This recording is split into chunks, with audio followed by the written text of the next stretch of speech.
Landscaped luxury as far as the eye can see. The ocean fronts at Miami Beach, Florida, USA. Unique for reasons that are quite obvious.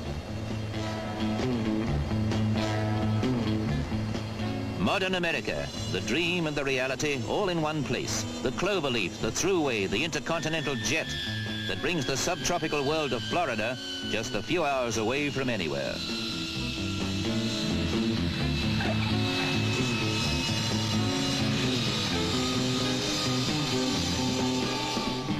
"50 years ago, this land was a swampy wilderness, and would have stayed that way if it hadn't been for the spirit that took pioneers south in search of sun, as well as west in search of land and gold. The big discovery that changed everything was that in Florida, there's no such word as winter. Ever since the news broke, people have been hurrying south at the first sign of frost.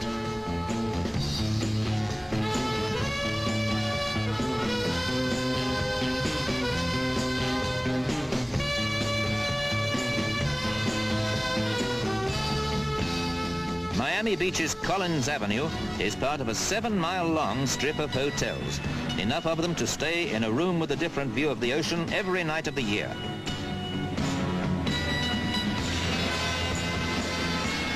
The fact that there's no such thing as winter means that summer, May to September, is the off-season, Miami's topsy-turvy twist to tourism.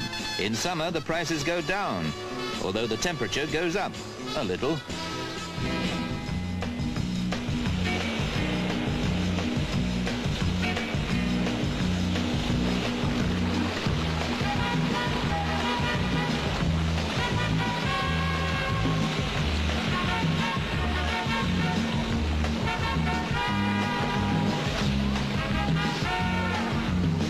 Civilization here is unashamedly preoccupied with the worship of sunshine. There's something unique, they say, about a Florida suntan, probably because it's soaked up just a few painless hours away from snow flurries and frozen pipes. During the summer months, it's more or less guaranteed or money back. Of course, there's much more to Miami. Lincoln Mall is the beach's own pedestrian precinct shopping center, where you can walk in the shade or ride the tiny canopied tram car.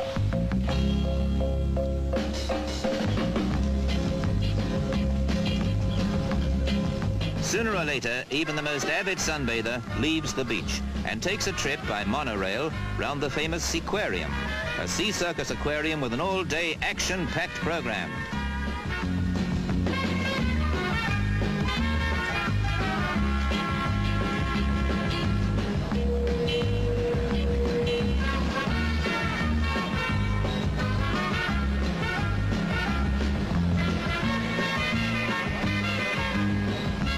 The Seaquarium Dolphin Act has a twist in its tail. You can see what these acrobatically inclined sea mammals do underwater as well as in the air.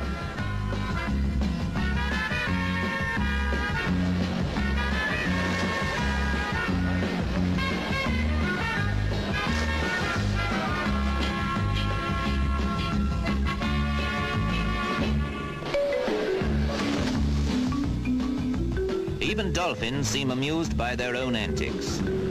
Deep-sea fishing just a few miles off the beach is usually more serious where the experts are concerned, but captain and mate are there to help anyone in mastering the art of wrestling with blue marlin, blackfin tuna, tarpon sailfish and the other big fish game that swarm these always warm waters. There's room for 6 in a boat, and the price for a day or half a day includes bait, tackle, and the expert advice. Where the fish run may not be so easy to organize, but few first-timers come back empty-handed.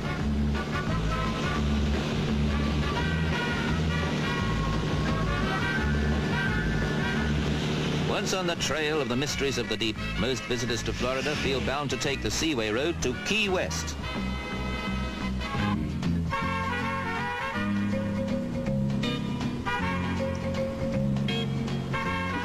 Key West, at the end of the 200-mile string of offshore islands, is the USA's southernmost city. Its balconied colonial homes share the tiny island with the recently arrived motel generation.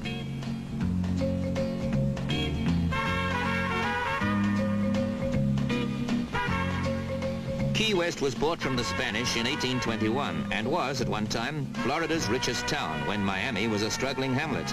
The best way to see its own very special tourist attractions is by the Conch tour train, which chugs round the island 4 times a day.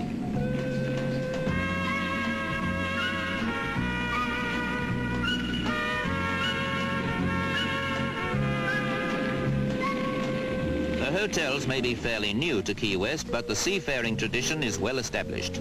The ever-present pelicans play a prominent part.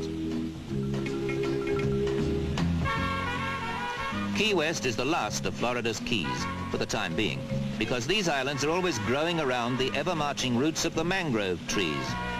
As soon as the roots take hold in the water, sand and silt complete the job, nature's own reclamation project.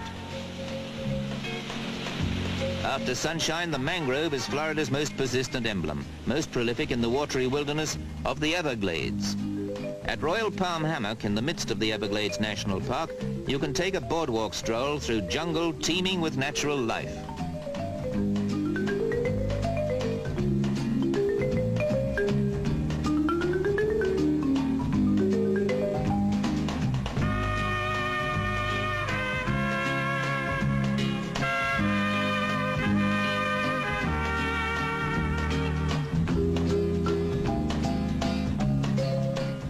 The Everglades leave an indelible memory of all that's wild and unspoiled, just 1 hour from the sophisticated pleasures of Miami.